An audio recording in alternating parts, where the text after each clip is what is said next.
बघा मित्रांनो, खूप सोपा प्रश्न आहे आणि असेच प्रश्न आपल्याला जमत नाही, कारण सारखेच असतात पण सॉल्व कसं करायचं याची ट्रिक आपल्याला माहीत नसते.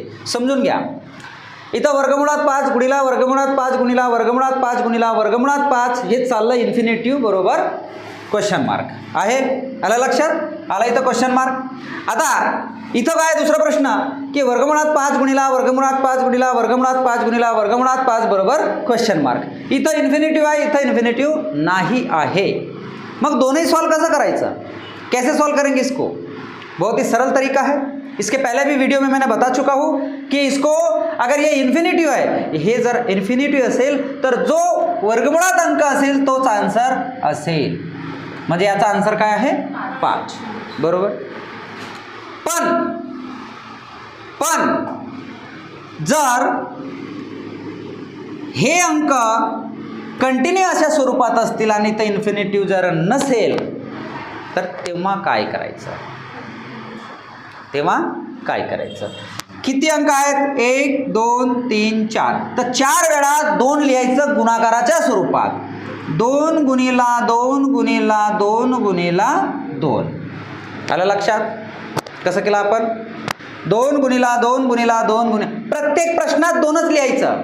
इथं किती पण काही असो, पण किती वेळा लिहायचं? हे जेवढे रूटमध्ये आहेत अंक तेवढेच 2 2 2 2 लिहायचं गुणाकाराच्या स्वरूपात.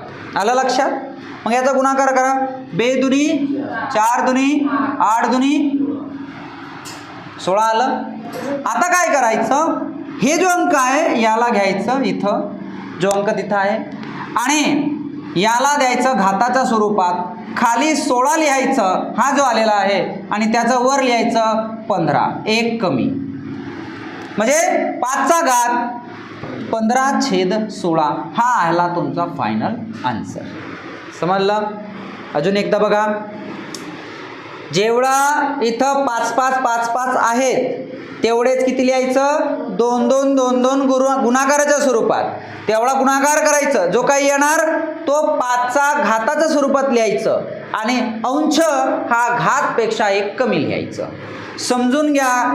इथं अजून एकदा जर आला असता 5 तर आपण इथं गुणाकार अजून 2 केला असता, आणि इथं 16 गुणिला 2 म्हणजेच 32 आला असता, आणि इथं 5चा घात 31/32 हा आंसर आला असता. कळलं? इस तरीके से सॉल्व किया मैंने. समझ गया आपको समझा? नहीं समझा होगा तो वीडियो को रिवाइंड करके देखिए, पिछला वीडियो देखिए, आपको जरूर समझ में आएगा, ये गारंटी है मेरी. ठीक है? हाँ.